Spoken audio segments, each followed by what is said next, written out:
මේ ගම්පහ ඉඳලා කුරුණෑගල දෙද්දි අපේ කොල්ලෙක් වාහනේ පැද්ද ඒකින්ද මම නිකන් වීඩියෝ වගේ බල එතන මට එක වීඩියෝ එකක් සජෙස්ට් වුණා. ඒක මැඩම් කෙනෙක් කියපු කතාවක්. ඒ කතාවේ මැඩම් කියනවා මේක අහපු ගමන් හිතුවා අපේ ළමයි හැමෝටම මම කියන්න ඕන කියලා මගේ ළමයි ටිකට මම කියන්න ඕන කියලා හිතුවා. ඒ මැඩම් කියනවා ජීවිතේ වෙනස් කරපු චරිත ඉන්නවා. අන්තිම තැන ඉඳලා උපරිම තැනට ගියපු චරිත ඉන්නවා. එයාලගේ තිබිලා තියෙන ලක්ෂණ තුනක්. ඒ කියන්නේ ජීවිතේ කරන්න බෑ කියලා හිතන දේවල් කරන මිනිස්සුන්ගේ තියෙන ලක්ෂණ තුනක්. පළවෙනි ලක්ෂණය තමයි එයාලගේ තියෙනවලු ජීවත් වෙන අරමුණක්. දැවෙන අරමුණක්. ඒ කියන්නේ හැම වෙලාවෙම මේක කරනවා කියලා හිතන අරමුණක් තියෙනවා. මේක තමයි මම කරන්නේ. මට වාලේ කාලේ තිබ්බ ළමයි පට්ට දැවෙන අරමුණක්. මම කොහොම හරි දිස්ත්‍රික්කේ පළවෙනි 10 අතරට ඇත්තම කතාව කිව්වම මට දිස්ත්‍රික්කේ පළවෙනි වෙන්නයි පළවෙනි 10 අතරට එන්නයි තමයි ඕනුනේ මුල් කාලේ. අන්තිමේදී ඔය මෙකාටොනික් සීන් එක ආවට පස්සේ මට දිස්ත්‍රික්කේ ලංකාවේ පළවෙනි 20 අතරට යන්න ඕනේ කියලා මම හිත ඒකටම තමයි වැඩ කරේ. වැඩි දෙයක් ඕනේ නැහැ. මම ඔය මාලිගාව හරහා තමයි යන්නේ. මාලිගාව හරහා තමයි මම ගෙදර යන්නේ. බබරවම හරහා දෝඩිපට ගියත් ඒක හරහා. මම හැමදාම උදේට එනකොට බස් එකේදී නැගිටලා වැදලා එන්නේ මාලිගාවට. යම්ජිත් මම වැදලා යන්නේ. ඒක මම පුරුද්දක් විදිහට ඉස්සර කරා. මම කියනවා වාල් කරන්න කියලා නේ මම කරා. ඒ හැම වෙලාවකම මම හිතුවේ මම අනිවාර්යෙන් මේ රෑන්ක් එක මේ ටාගට් එකට යනවා කියලා. ඒ මට දැවෙන අරමුණක් ඒ කාලේ තිබ්බා. මගේ ජීවිතේ මම වාඩි වුණනම් පොඩි දෙයක් කියන්න මට ඒම දැවෙන අරමුණක් ඇත්තටම තිබ්බා. එහෙම අරමුණක් ඔයාලට තියෙන්න ඕනේ. මොකක් හරි දෙයකට. පළවෙනි දේ ඒක. දෙවෙනි දේ තමයි ඒකට ඔයා අසාමාන්‍ය ඉවසීමකින් වැඩ කරන්න ඕනේ. يعني එකපාරේ ඉන්නේ නැහැ ඒ වගේ අරමුණ. පට්ට කාලයක් ඒකට යනවා. ඒකට ඔයාට මේ එක සතියෙන් ඔයාට පන්තිය පළවෙනිය වෙන්න බෑ. එක දවසින් වෙන්න බෑ. ඔයා පැය 4 ගානේ වැඩ කරන්න ඕනේ මාසයක් විතර. ඒක ඔයාට තේරෙනවා. ඔයා ටිකක් ඉස්සරහට දෙලින් දැන් මට සමීකරණ ටික මතකයි. දැන් මට ආදේශ කරගන්න පුළුවන්. දැන් මට මූලික දේවල් ටික මතකයි. දැන් මට ලකුණු 30ක් 40ක් ගන්න පුළුවන්. බින්දුව ඉන්න කෙනෙක් මම කියන්නේ. ඊට පස්සේ තමයි ඊගාව මාසෙ යනකොට තව දෙයක් තේරෙන්නේ. එහෙම මාස 2-3ක් යනකොට තමයි ඔයාගේ දියුණුව ඔයාට තේරෙන්නේ. හැබැයි මේ දියුණුව තේරෙන දවසට ඔයාට සතුටුයි වැඩ කරන්න ආසයි දෙනවා. ඒතකොට තව තව පාඩම් කරන්න හිතෙනවා. හැබැයි සතියක් මහන්සි වෙනකොට ඔයාට හිතින්නේ දැන් අපි දියුණු වෙලා ඉන්නේ. දැන් මට දේවල් පුළුවන්. දැන් අරුවට වඩා මම දක්ෂයි. එහෙම හිතෙන්නේ නැහැ. ඒකට අසාමාන්‍ය ඉවසීමක් තියෙනවා. පට්ට ඉවසීමකින් වැඩේ කරන්න. එහෙම කරගෙන යනකොට ඔයාට මේ දේවල් නිකම් වෙනවා. සමහරට ජීවිත කාලෙම ඉවසන්න වෙයි. අවුරුදු 50 30 වෙනකොට ඔයාගේ සමහර ටාගට් ගන්න පුළුවන්. සමහර පිරිමිනම මේ හිතාගෙන නැති මේ කාලේ හයි කැපැසිටි බයික් එකක් ගන්න. GTR එකක් පදිනවා. ඉවසන්න ඕනේ. ඒ ඉවසීමෙන් ඒ වැඩේ කරන්න. ඒකෝට ඔයාට ඒව නිකම් වෙනවා. ඒ ඉවසීම නැතුව ඒක අතාරිනවා නම් වැඩක් නැහැ. අසාමාන්‍ය ඉවසීමක් තියෙනවා. ඉස්සර මම 12 වසරේ ඉන්න කාලේ රෑ 11 වෙනකන් ගෙදර යනවා. ඒ ගෙදර යනකොට මම තනියෙන් යන්නේ යාළුවා පස්සේ තමයි නුවර ආවේ. ඌ කලින් විකල ගස්කට පන්ති ගියේ. ඒ යනකොට මම හිතන්නේ බස් එකේ කිලෝමීටර් 10කට නම් පයින් යනවා.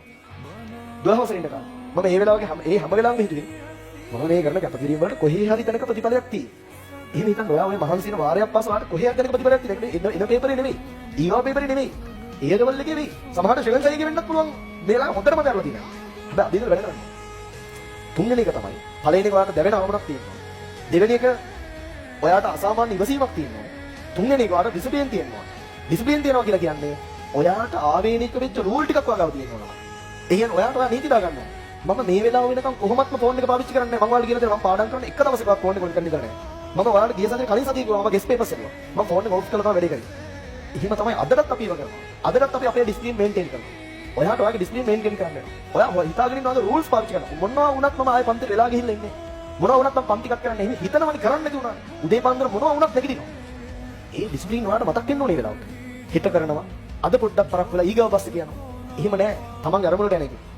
ඩිසිප්ලින් මේන්ටේන් කරන්න ඕනේ. ඒක පට්ටම කොලි ටිකක්. ඒක තිබිය යුතුමයි වාගේ අරමුණට යන්න.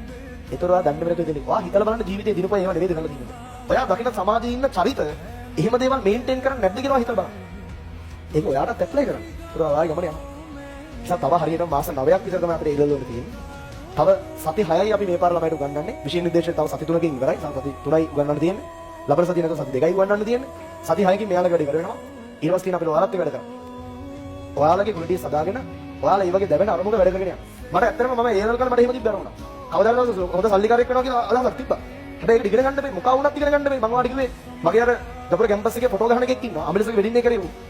බලන්න ඌගේ ෆොටෝස් වල තියෙන ක්වොලිටි කොහොමද කියලා. ඌ ලංකාවේ ඉන්න හොඳම මට්ටමේ ඉන්න ෆොටෝ ගැප කෙනෙක්.